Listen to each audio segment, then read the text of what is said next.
दोस्तों कुछ दिनों पहले मैं एक न्यूज़ पढ़ रहा था। उस न्यूज़ में बेसिकली यह कहा गया था कि जो दूसरे देश हैं, चाहे वो फ्रांस हो, चाहे अमेरिका हो, चाहे चाइना हो, चाहे इंग्लैंड हो, उन देशों में बच्चों को, जो 15 साल से कम उम्र के बच्चे हैं, उनको मोबाइल से दूर रखने के लिए कुछ नियम कानून बनाए जा रहे हैं, कुछ रूल रेगुलेशन बनाए जा रहे हैं कि उनको सप्ताह में एक दिन मोबाइल वो भी 1 घंटे यूज़ करना है, या रात में यूज़ नहीं करना है, दिन में इतने घंटे यूज़ करना है। उस तरह से आधे घंटे 1 घंटे इस तरह का टाइम बनाए हुए हैं। तो उस टाइम को एग्जैक्टली बताने का कोई ज़रूरत नहीं है दोस्तों। मैं बस यह कहना चाहता हूँ कि इस तरह का नियम कानून इंडिया में भी बनना चाहिए भाई, क्योंकि मैं अपने अगल बगल में देखता हूँ कि बच्चे यार कितनी देर तक मोबाइल पर लगे हुए उनको मालूम ही नहीं है। उधर मम्मी टीवी देख रही है, उधर फादर कुछ और कर रहा है, उधर बेटा कुछ और कर रहा है। बेटा मतलब वही मोबाइल पे लगा हुआ है, वीडियो गेम खेल रहा है, चाहे कुछ वीडियो देख रहा है, चाहे वो डांस देख रहा हो, चाहे पिक्चर देख रहा हो, चाहे कुछ और भी गंदे सीन्स भी आ सकते हैं। तो इस तरह का वो चीज़ देख रहा है, बचपन में ही देख रहा है और बिगड़ रहा है, जिसको पोर्न कहते हैं। तो मैं समझता हूँ कि हमारे देश में भी इस तरह के नियम कानून बनने चाहिए, क्योंकि दोस्तों मैं भी एक बच्चे का पिता हूँ। तो मैं भी देखा हूँ कि मेरा बच्चा कैसे धीरे धीरे जब बड़ा हो रहा था तो ज़्यादा देर तक टीवी पर बैठने की सोच रहा था, ज़्यादा देर तक मोबाइल पर लगे रहने की सोच रहा था, वीडियो गेम खेलने की सोच रहा था। या मैं खुद भी तो जब किशोरावस्था में था तो मैं भी जब टीवी देखने का मौका मिला, पिक्चर देखने का मौका मिला, तो इंतज़ार करता था यार सैटरडे संडे जल्दी आए और एक सिनेमा देखने को मिले। दूरदर्शन का उस समय ज़माना था, मैं 1990 की बात कर रहा हूँ।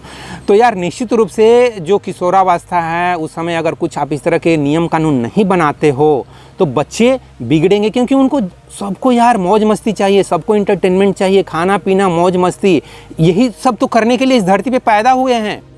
कौन यहाँ महान काम करने के लिए पैदा हुआ है भैया? किसको इतना इंटरेस्ट है कि फोटो इलेक्ट्रिक इफेक्ट खोज करे आइंस्टीन के जैसा? किसको इंटरेस्ट है? अब पता करो, ग्राउंड पे जाके पता करो कि क्या आप साइंटिस्ट बनना चाहोगे, कि आप आइंस्टीन के जैसा फोटो इलेक्ट्रिक इफेक्ट का कुछ इन्वेंशन करोगे, कुछ डिस्कवरी करोगे, कि आप मोबाइल में कुछ नया ऐसा इन्वेंशन करना चाहते हो कि आप हाथ में मोबाइल भी ना पकड़ो और सामने में मोबाइल क्रिएट हो जाए, ऐसा कुछ इन्वेंशन करना चाहते हो, ऐसा कुछ चीज़ बनाना चाहते हो जिससे कि हर एक व्यक्ति, हर एक बच्चा बिना पढ़े लिखे ही इंटेलिजेंट हो जाए, बिना पढ़े लिखे ही समझदार हो जाए, ऐसा कुछ कर सकते हो? किसको इंटरेस्ट है इन सब चीज़ों में? किसी को भी नहीं। सब लोग यहाँ खाओ पियो ऐश मौज करो वाली ज़िंदगी जीने के लिए पैदा होते हैं। मुश्किल से 1%, आधे % लोग ही कुछ साइंटिस्ट बनने का, कुछ डॉक्टर बनने का, कुछ इंजीनियर बनने का, कुछ सूरज और चांद पर जाने का, इस तरह के काम करने वाले पैदा होते हैं, सिर्फ 1%। तो ये सब चीज़ों को ध्यान में रखते हुए अगर आप नहीं इस तरह का कुछ करोगे, कुछ रूल रेगुलेशन नहीं बनाओगे, बच्चे को छोड़ देगो 8 घंटे तक और मोबाइल पे लगा हुआ है, टीवी पर सिनेमा देखने में लगा हुआ है, इवन वो डिस्कवरी चैनल ही क्यों ना देखे, वो इंटरटेनमेंट के लिए देख रहा है। अच्छा सूरज ऐसे होता है, चांद ऐसे होता है, पृथ्वी ऐसे घूमती है, बस वो देखने में केवल मज़ा ले रहा है। लेकिन उसको थोड़ा रोटेशनल डायनेमिक्स पढ़ने के लिए बोलो, उसको प्रोजेक्टाइल मोशन पढ़ने के लिए बोलो, उसको वो सब चीज़ पढ़ने में इंटरेस्ट नहीं है। उसको बायोलॉजी पढ़ने में के लिए बोलो, उसको मैथ के क्वेश्चन बनाने के लिए बोलो, तो उसमें उसको दिमाग नहीं मैं थक गया, अब इससे ज़्यादा मैं मैथ नहीं बनाऊँगा, इससे ज़्यादा मैं अब फिजिक्स नहीं पढ़ूँगा। तो ग्राउंड रियलिटी को समझते हुए जितने भी पेरेंट्स हैं, मैं उन सबसे कहता हूँ कि भैया जिस तरह से मैं अपने बच्चे को समझाया, उसको मैं बोलता था कि बेटा जो 2 घंटे आप मोबाइल पे वीडियो गेम खेलते हो ना, उसमें से आधा घंटा कम कर दो और उस टाइम में थोड़ा सा ऑर्गेनिक केमिस्ट्री पढ़ लो, केमिस्ट्री का कोई चैप्टर पढ़ लो, क्योंकि वो केमिस्ट्री पढ़ता नहीं था, बहुत कम पढ़ता था, फिजिक्स और मैथ ही पढ़ते रहता था और केमिस्ट्री तो बिल्कुल छूता ही नहीं था। और इसी वजह से उसको IIT में बहुत ही कम मार्क्स आए, जस्ट कट ऑफ से 4-5 नंबर ज़्यादा आ गए। अगर वो 1-2 क्वेश्चन और रॉन्ग हो जाते तो बेचारा वो IIT में सिलेक्शन भी नहीं होता। तो अपने बेटे को मैं यही समझाता था कि बेटा जो ज़्यादा समय 2-3 घंटे जो दे देते हो टीवी पर चाहे मोबाइल पर, उसका 1-8 घंटे ना थोड़ा पढ़ने लिखने पर, खासकर केमिस्ट्री पढ़ने पर दे दो।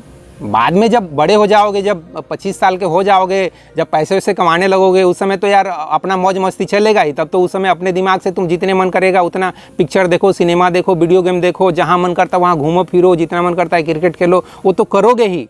लेकिन बेटा ये कम से कम 15-20 साल तक ना थोड़ा सा इस तरफ ही ज़्यादा ध्यान दो, पढ़ाई लिखाई की तरफ ही ज़्यादा ध्यान दो, तो अच्छा रहेगा। बाकी मैं उसको ये भी बोला कि भैया क्रिकेटर बनना चाहते तो क्रिकेटर बनो, चलो उसका भी कोचिंग वोचिंग ज्वाइन कर देते हैं, तो नहीं, मैं सिर्फ इंटरटेनमेंट के लिए, सिर्फ माइंड को फ्रेश करने के लिए, थोड़ा माइंड फ्रेश होता है इसलिए मैं स्पोर्ट्स खेलता हूँ, क्रिकेट खेलता हूँ, और वीडियो गेम भी माइंड फ्रेश करने के लिए खेलता हूँ, और उसके पीछे कोई कारण नहीं है। कल जाके मैं कोई वीडियो गेम बनाने वाला नहीं हूँ। तो बेटे से मैं भैया फ्रैंकली बात किया हूँ। मेरे पिताजी मेरे से फ्रैंकली बात नहीं करते थे, वो तो सिर्फ डांटो, फटकारो, थप्पड़ लगाओ, यही मेरे पिताजी किए हैं। लेकिन इस तरह का काम मैं अपने बच्चे के साथ नहीं किया हूँ।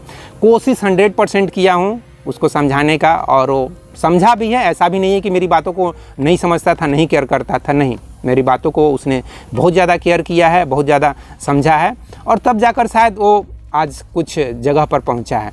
तो मैं सभी पेरेंट्स से, सभी बच्चों से भी कहूँगा कि जब तक आप खुद पैसे नहीं कमाने लगते हो, जब तक आप खुद अपने पैरों पर खड़ा नहीं हो जाते हो, चाहे वो ग्रुप सी की ही नौकरी क्यों ना है भाई, ग्रुप सी की नौकरी भी मिलना आज के डेट में इतना आसान नहीं है।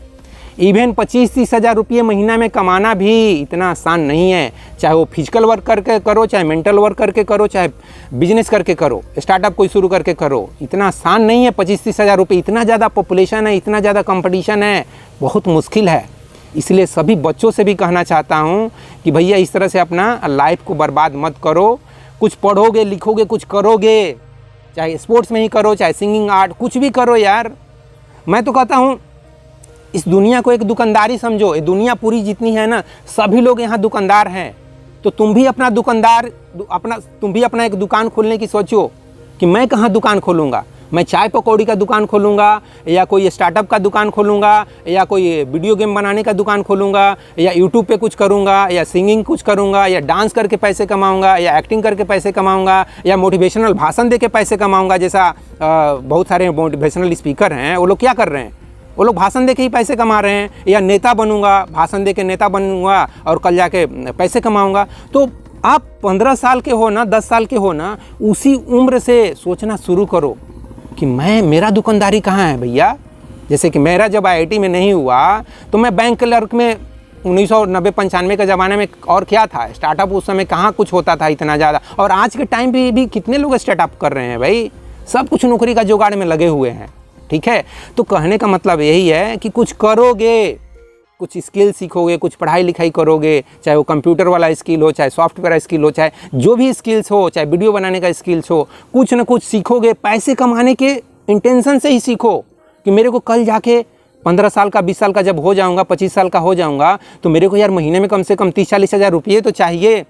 तब तो मैं मौज मस्ती करूँगा, तब तो मैं शादी करूँगा, तब तो मैं लड़की घुमाऊँगा, तब तो मुझे अच्छा से अच्छा लाइफ मिलेगा। ये सब सोच के ही थोड़ा अपने लाइफ को कुछ बनाने के लिए सोचो।